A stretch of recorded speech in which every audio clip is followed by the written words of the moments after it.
ఓం శ్రీరామచంద్ర పరబ్రహ్మణే నమః. ఓం నమో వశిష్ఠ విశ్వామిత్ర వ్యాస వాల్మీకి సుఖాదిభ్యః. ఓం శుక్లాం భరధరం విష్ణుం శశివర్ణం చతుర్భుజం ప్రసన్నవదనం ధ్యాయేత్ సర్వవిఘ్నోపశాంతయే. ఓం నమో బ్రహ్మాదిభ్యో బ్రహ్మ విద్యా సంప్రదాయ కర్తృభ్యో వంశ ఋషిభ్యో మహద్భ్యో నమో గురుభ్యః. ఓం శ్రీరామో రామభద్రశ్చ రామచంద్రశ్చ శాశ్వతః రాజీవలోచన శ్రీమాన్ రాజేంద్రో రఘుపుంగవః. శ్రీ యోగ వాసిష్టము నిర్వాణ ప్రకరణము ఉత్తరార్ధము. అయితే పాపరహితుడమైనటువంటి ఓ రామ, వాసనల చేత బద్దులైనటువంటి మూడులే కదా కర్మ గురించి వాటి యొక్క లేనటువంటి గొప్పతనాన్ని కూడా ప్రశంసిస్తూ ఉంటారు. అదే ఎందువలన అంటే తత్వజ్ఞానము శాశ్వతమైనటువంటి స్వయం వ్యాపకమైనటువంటి పరమాత్మ వస్తువు గురించి తెలియకపోవడం వల్ల ఆ కర్మ చేతనే వారు వేదాల నుండి తెలిసినటువంటివి, స్మృతుల నుండి తెలిసినటువంటివి, సర్వశాస్త్రాల అధ్యయన సారమైనటువంటి ఆ యొక్క కర్మలను ఆచరిస్తూ ఆ కర్మ ఫల భోగాలను వారు పొందుచూ ఉన్నారు. ఎలాగంటే క్రిందబడినటువంటి మాంసంపై గ్రద్ద దుమ్ముకున్నట్లుగానే ఈ ఇంద్రియాలు సామాన్యంగా క్రింది వైపుకే వెళుతూ ఉంటాయి. కాబట్టి బుద్ధిమంతుడైనటువంటి వాడు మనస్సు చేత వాటిని నిగ్రహించాలి, ఆత్మతత్పరుడై ఉండాలి. అంటే ఏ ఆకారము లేకుండా బంగారము అనేటువంటిది ఉండదు కదా, అలాగననే ఈ సృష్టి అనేటువంటిది లేకుండా మాయతో నిండిపోయినటువంటి అంటే మాయా శబలితమైనటువంటి బ్రహ్మము కూడా ఉండదు. అంటే సృష్టి లేకుండా ఉండదు. కానీ ఏ విధంగా అంటే కాల్చబడినటువంటి వస్త్రము, కాల్చబడనటువంటి వస్త్రము యొక్క ఆకారాలు రెండు సమానమే అయ్యున్నట్లుగానే ఈ సృష్టి యొక్క ఆకారము జ్ఞానికి అజ్ఞానికి ఇద్దరికీ సమంగానే ఉంటాయి. కానీ జ్ఞాని ఆ సృష్టికి మూలమైనటువంటి శబ్దాలు, అర్థాలు ఇవన్నీ కూడా రహితము చేసుకొని శివరూపమైనటువంటి బ్రహ్మముగానే అనుభూతమవుతూ ఉంటుంది జ్ఞానికి. అంటే కల్పాంతమందు ప్రళయము అనేటువంటి అంధకారమున ఈ మాయా శబలితమైనటువంటి బ్రహ్మమునందు జగత్తు ఏ విభాగము లేనటువంటిది, నిర్విభాగమై ఏ ఆకారము అనేటువంటిది కూడా ప్రసరించకుండా నిరాభాసమై జగత్తు యొక్క శబ్దము, ఆ శబ్దము యొక్క అర్థము రహితమై ఉండినట్లుగానే వివేకవంతుని దృష్టికి ఇప్పుడు కూడా సృష్టి కాలమునను కూడా అలాగే గోచరిస్తూ ఉంటుంది. అంటే కదిలేటువంటి మేఘమునందు దానిని అవయవాల విభాగమే అయినట్లయితే వాని యొక్క స్పందముతో నిండిపోయినట్లుగానే అవి సమభాగమైనట్లయితే ఆ స్పందము అనేటువంటిది లేనట్లుగానే ఇలాగా స్వానుభవ జ్ఞాన రూపమే విరుద్ధమైనటువంటి ధర్మము చేత ఒకే సమయమునందు సంభావించినట్లుగానే ఈ ప్రళయకాలమునను కూడా ఈశ్వరుని యొక్క సత్తా ప్రాణులకు సంభావింపదగి ఉన్నది కదా అని చెబుతూ, అంటే తటాకాదుల యొక్క చెరువుల యొక్క ద్వైతము అద్వైతమయమైనటువంటి ఈ యొక్క శాంత జలమున అసలు జలమే లేనటువంటి దాని యొక్క అంశాల యొక్క భేదము కూడా నోటి మాటలతో చెప్పడానికి సాధ్యము కానట్లుగానే బ్రహ్మమునందు ఉన్నటువంటి బ్రహ్మ సంవిద్రూపులైనటువంటి చిదాభాసుల యొక్క కూడా బ్రహ్మము యొక్క కూడా ఈ యొక్క భేదము అనేటువంటిది చెప్పడానికి అనిర్వచనీయమై చెప్పటానికి సాధ్యము కానటువంటిది అని చెబుతూ, ద్వైతము అద్వైత రూపమైనటువంటి రెండు కానీ ఒక్క రూపము కానీ అయినా ఈ ఆకాశమందు దిక్కుల యొక్క భేదము చేత చేయబడినటువంటి ఆకాశ అవయవాలు ఏ విధంగా కనబడుతూ ఉన్నాయి అంటే అభిన్నంగానే మొత్తం ఒక్కలాగానే కనబడుతూ ఉన్నట్లుగానే ఈ అవయవాలు లేనటువంటి బ్రహ్మమునందు అవయవ రహితమైనటువంటి బ్రహ్మమున అవయవాలు కలిగినటువంటి ఈ జీవ జగత్తు మొదలైనటువంటి రూప సృష్టి అంతా కూడా అవయవరహితమైనటువంటి బ్రహ్మమునందు వేరుగాకుండా ఏకమయ్యే కనబడుతూ ఉన్నది. ఈ ప్రకారంగానే జగత్తునందు అహంకారమునందు జగత్తు అరటి పట్టలలాగానే ఒకదానితో ఒకటి ఎప్పుడూ కూడా చుట్టుకునే ఉంటుంది. రూపాలోక మనస్కారైరంధైర్బహిరివస్థితం సృష్టిం పశ్యతి జీవోంతః సరసీమివ పర్వతః. హిమాలయము మొదలైనటువంటి పర్వతాలు ఏవైతే ఉన్నావో అవి తన యొక్క ఛిద్రాల నుండి కూడా బయలుదేరినటువంటి జలాన్ని మరి బయట మానస సరోవరాదుల యొక్క రూపంలో కనపడుతూ ఉంటుంది. అలాగా చూస్తాం మనం.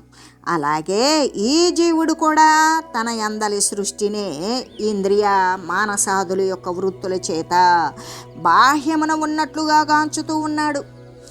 ఎలాగంటే పర్వతము తన యందలి, ఇప్పుడు పర్వతం ఉన్నది, హిమాలయ పర్వతము అనేటువంటిదే ఉన్నది. దానికి రంధ్రాలు ఉన్నాయి కదా, ఆ రంధ్రాల గుండా బయటికి పారి వచ్చినటువంటి తనలోని జలము బాహ్యమునందు ఎలా కనపడుతుంది అంటే సరోవర రూపంలో కనపడుతుంది. అలాగే జీవుడు కూడా తన లోపల ఉన్నటువంటి సృష్టినే ఈ యొక్క మానసేంద్రియాల ద్వారా ఈ ఇంద్రియ మనోవృత్తుల చేత ఏ విధంగా బాహ్యమున దృశ్యం ఉన్నట్లుగా గాంచుచూ ఉన్నాడు అని చెబుతూ, అంటే పర్యాలోచనము చేత ఎప్పుడైతే మళ్ళీ కూడా ఆలోచన మళ్ళీ విచారించడం చేత ఏమవుతుంది, బంగారమునందు ఈ యొక్క చేయబడినటువంటి కటకాలు కుండలాలు మొదలైనటువంటివన్నీ కూడా బంగారమునందే నిక్షిప్తమై ఉన్నట్లు. ఆ కటకాదులు చూస్తే బంగారము కనపడదు, బంగారం చూస్తే కటకాదులు కనపడవు. కానీ ఈ యొక్క ఆభరణాలు కుండలాలు కటకాలు ఇవన్నీ కూడా సువర్ణమందే ఉన్నవి కదా.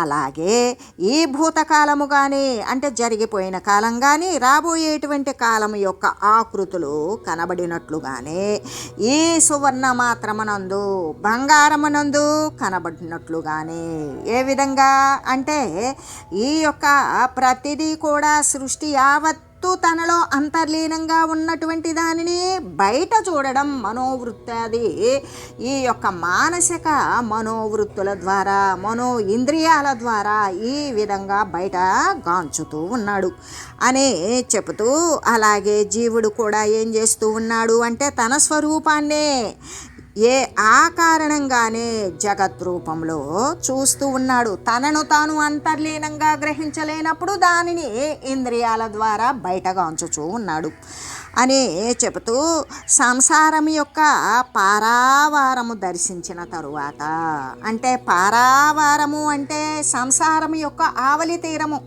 సంసారము అంటే ఏమిటి అంటే మనకి సంక్షిప్తమైనటువంటి సంకుచితమైనటువంటి అర్థం భార్య బిడ్డలు తల్లి తండ్రి పుత్రమిత్ర కాలత్ర బంధువర్గ సమీపము ఇళ్ళు వాకిలితో కూడి ఉన్నటువంటిది సంసారము అనేటువంటిది సంకుచితమైనటువంటి అర్థము. అర్ధ సంకోచం వల్ల ఈ బాహ్యమైనటువంటి జగత్తులో ఉన్నటువంటి అర్ధ సంకోచం. అసలు సంసారము అనేటువంటిది ఏ విధమైనటువంటి అర్థాన్ని స్ఫురింపజేస్తుంది అంటే జీవుడు దేహాలను ధరించి వాని యొక్క కర్మ ఫలితాలను అనుభవించడానికి ప్రాప్తమైనటువంటి కర్మకు అనుకూలమైన ఉపాధులను ధరించి ఈ ఉపాధులు వస్తూ ఉంటూ పోతూ మళ్ళీ వస్తూ ఉంటూ పోతూ ఈ విధంగా చచ్చి పుట్టేటువంటిది పుట్టి చచ్చేటువంటిది ఏ స్థితి అయితే అనేక ఉపాధులతో కూడుకొని ఒకే జీవుడు శరీరాన్ని ధరిస్తూ ఉన్నంతసేపు కూడా అది సంసారమే.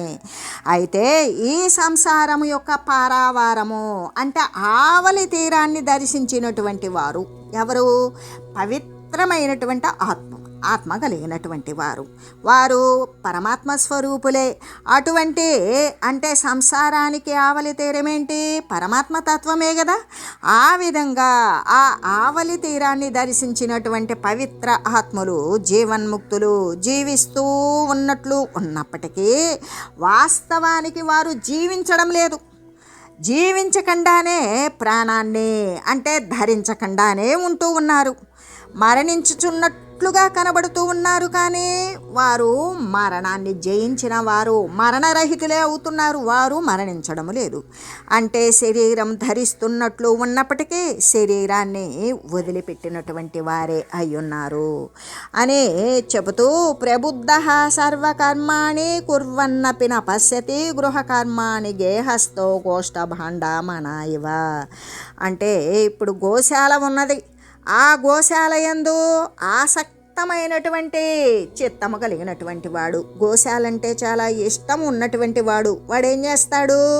గృహమునందే ఉంటాడు. ఉండి ఆ గృహము యొక్క కర్మలను, అక్కడ ఉన్నటువంటి క్రియలను ఆచరిస్తూ ఉన్నప్పటికీ కూడా వానిని చూడనట్లుగానే, అంటే వానికి ఆసక్తి ఎక్కడ ఉన్నది? గోశాల యందు ఉన్నది.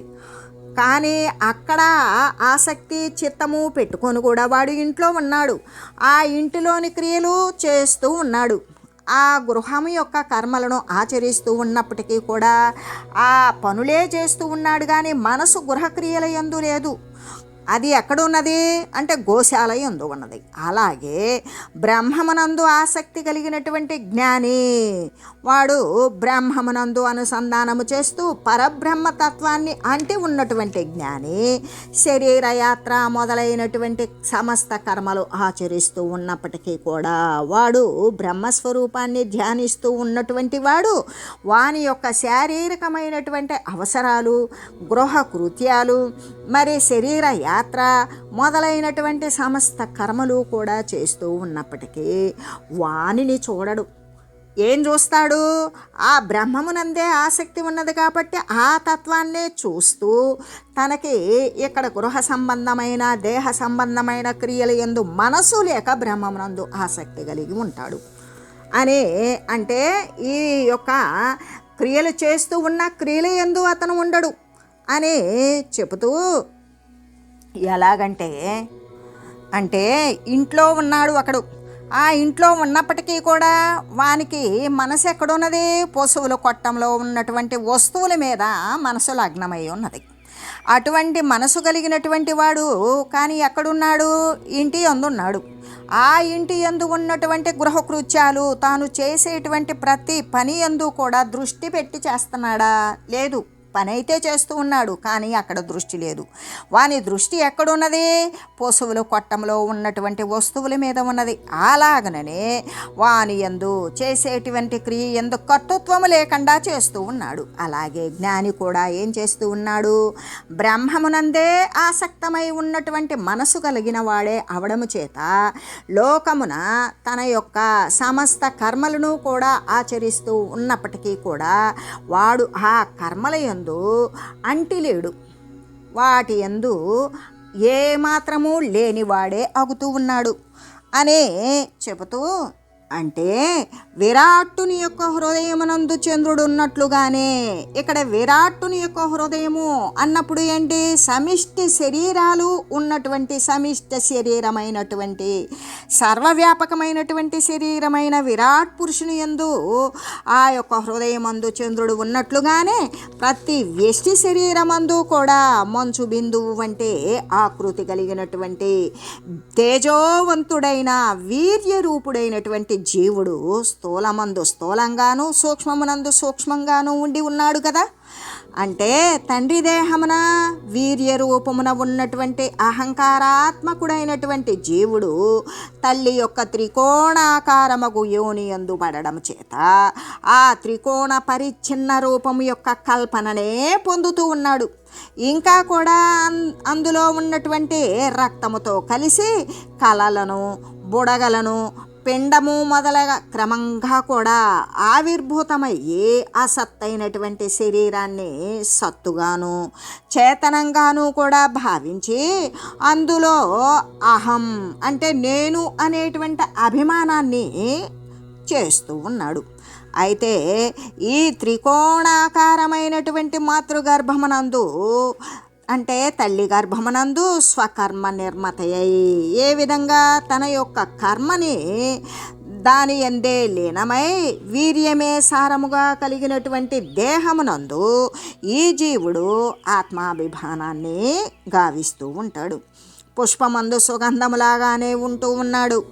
చంద్రిక అనేటువంటిది బ్రహ్మాండ మండపం అంతటా కూడా వ్యాపించినట్లుగానే, అంటే చంద్రుని యొక్క చంద్రిక అంటే వెన్నెల అనేటువంటిది ఎక్కడ వ్యాపిస్తుంది?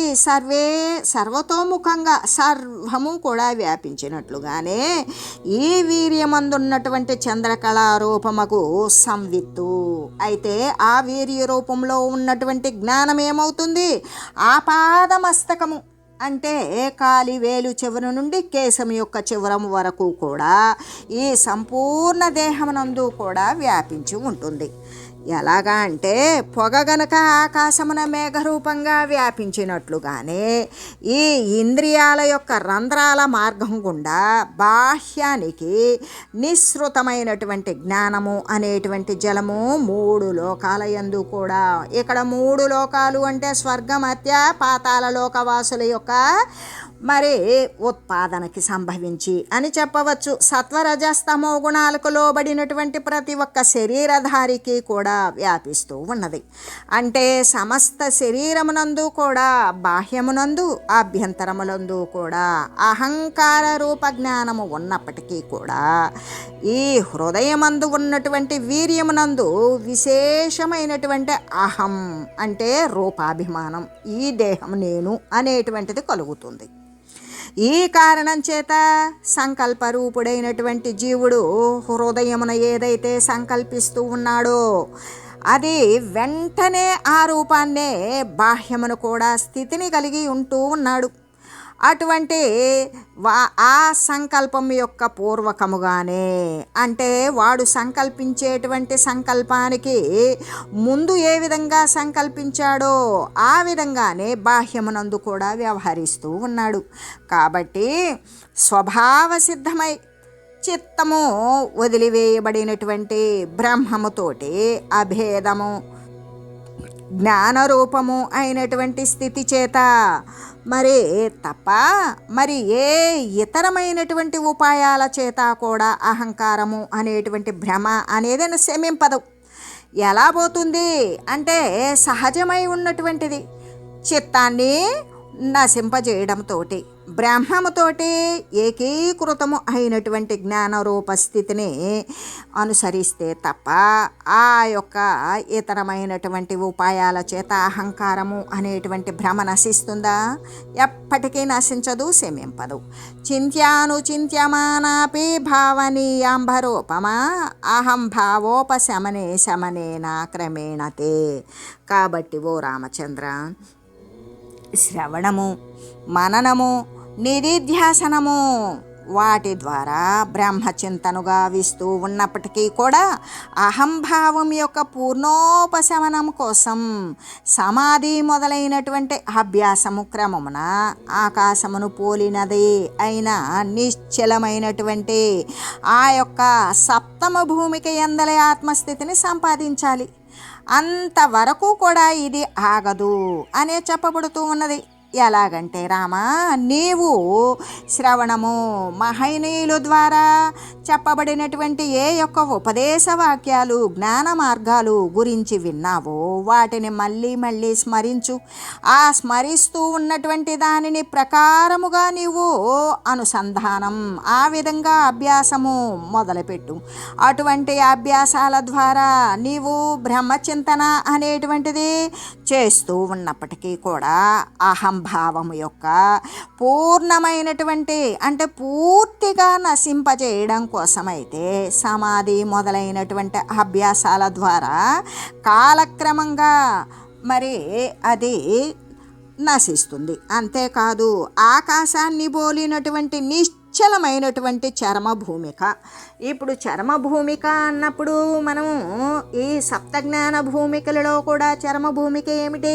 తుర్యగా అనేటువంటిది అంటే తన యొక్క జగత్స్థితి కాదు, దేహస్థితిని కూడా మరిచి పరమాత్మ యందు ఏకీకృతమై పరమాత్మ స్వరూపమై ఉండేటువంటి సమస్థితి, ధీ అంటే బుద్ధి, సమబుద్ధి కలిగి ఉండటువంటి స్థితి ఏదైతే ఉన్నదో అదే సమాధి. అంటే ఇప్పుడు శుభేచ్ఛ, విచారణ, తనుమానసి, సత్వాపత్తి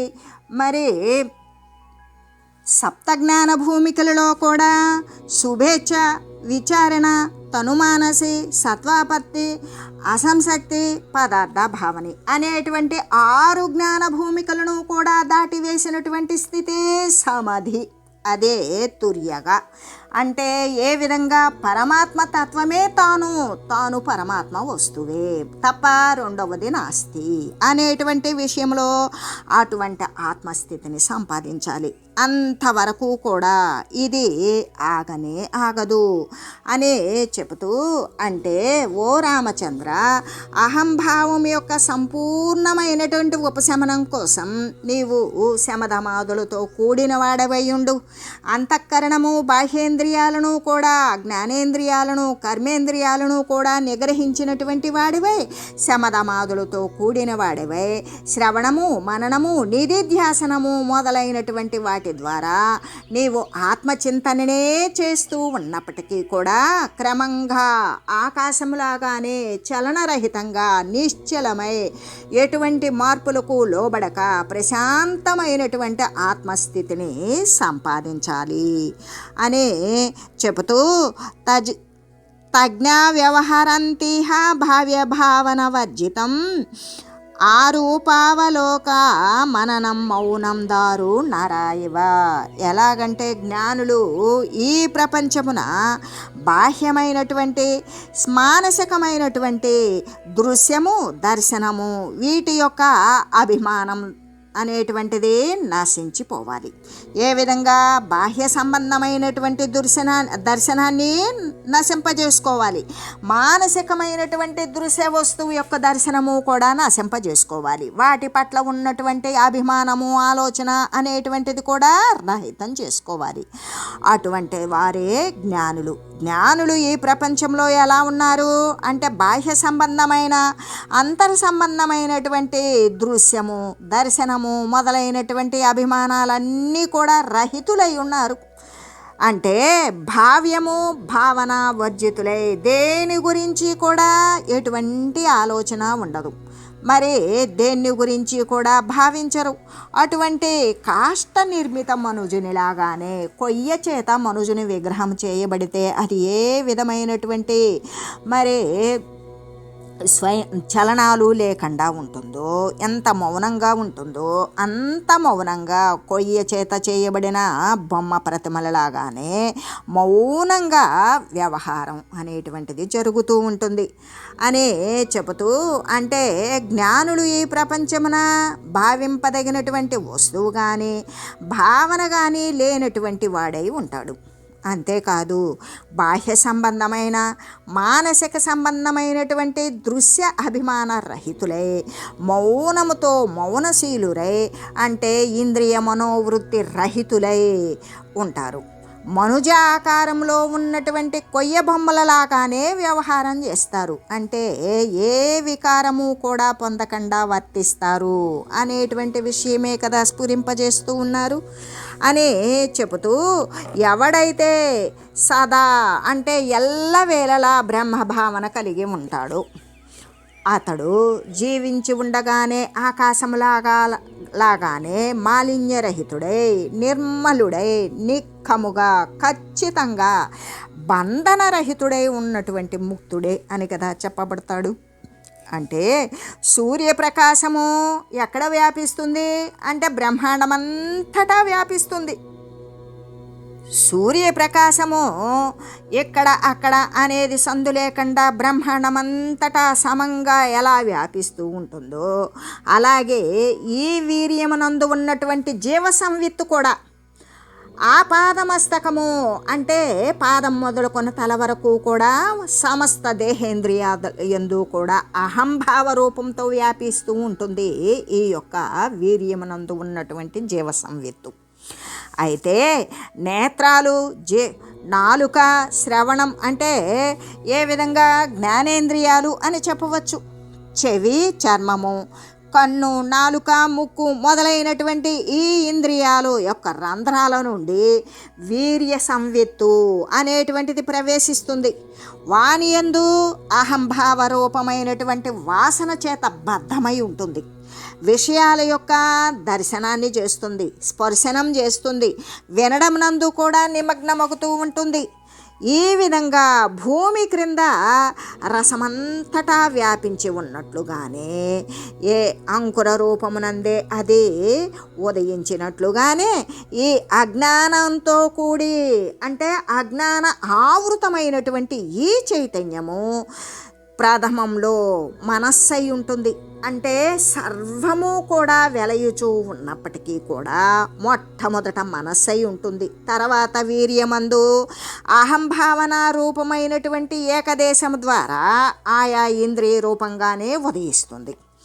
యో భావయతి భావేషు నేహరూఢేష్వభావతాం తస్య యత్నవతో దుఃఖమనంతం నోపశామ్యతి.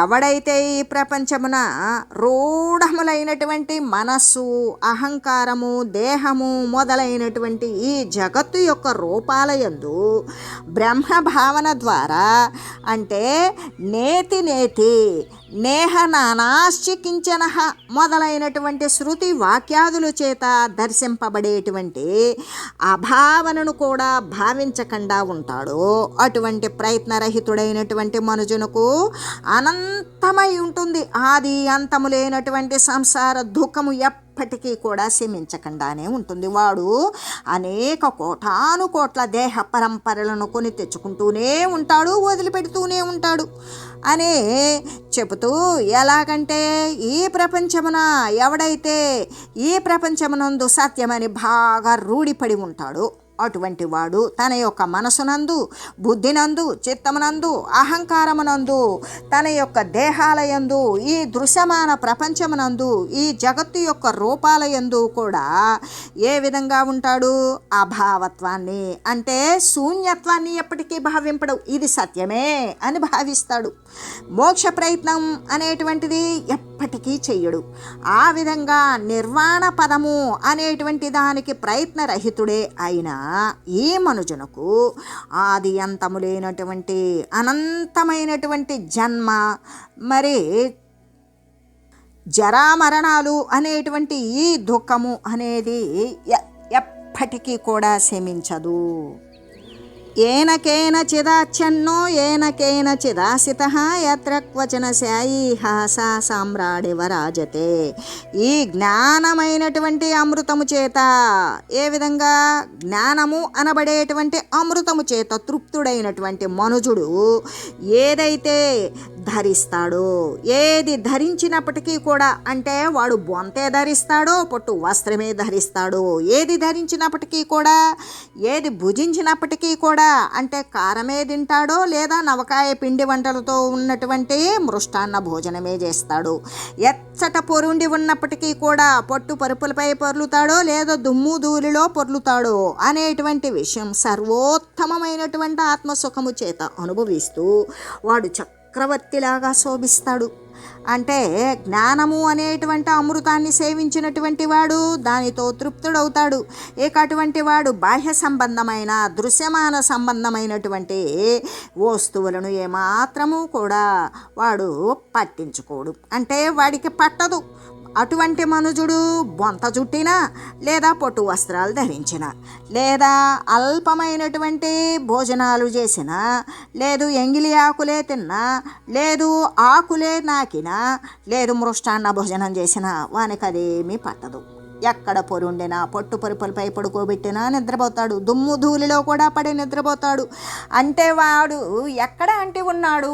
సర్వోత్తమమైనటువంటి ఆత్మసుఖమునందే అనుభవిస్తూ ఉన్నాడు. అక్కడే చక్రవర్తిలాగా శోభిస్తూ ఉన్నాడు. కానీ ఇతరమైన ప్రపంచమైనటువంటి స్థితి ఎందువాడు అంటే ఉండనటువంటి కారణము చేత అంటే జ్ఞాని అయినటువంటి వాడు మరి అటువంటి వస్త్రాన్ని పట్టు వస్త్రమైనా బొంత అయినా పట్టు వస్త్రమైనా ఏది ధరించినా ఎటువంటి ఆహారాన్ని భుజించినా ఎక్కడ పడుకున్నా ఎటువంటి శయనాదుడు ఉన్నా లేకపోయినా సర్వోత్తమమైనటువంటి ఆత్మసుఖాన్ని అనుభవిస్తూ చక్రవర్తిలాగానే విరాజిల్లుతూ ఉంటాడు కదా అని తెలియజేస్తూ ఓం మంగళం శ్రీ గురుదేవాయ మహనీయ గుణాత్మనే సర్వలోక శరణ్యాయ సాధురూపాయ మంగళం. ఓం మంగళం కోసలేంద్రాయ రామాయ రామభద్రాయ చక్రవర్తి తనూజాయ సార్వభౌమాయ జానకీ వల్లభాయ శ్రీరామచంద్రాయ మంగళం. ఓం తత్సత్.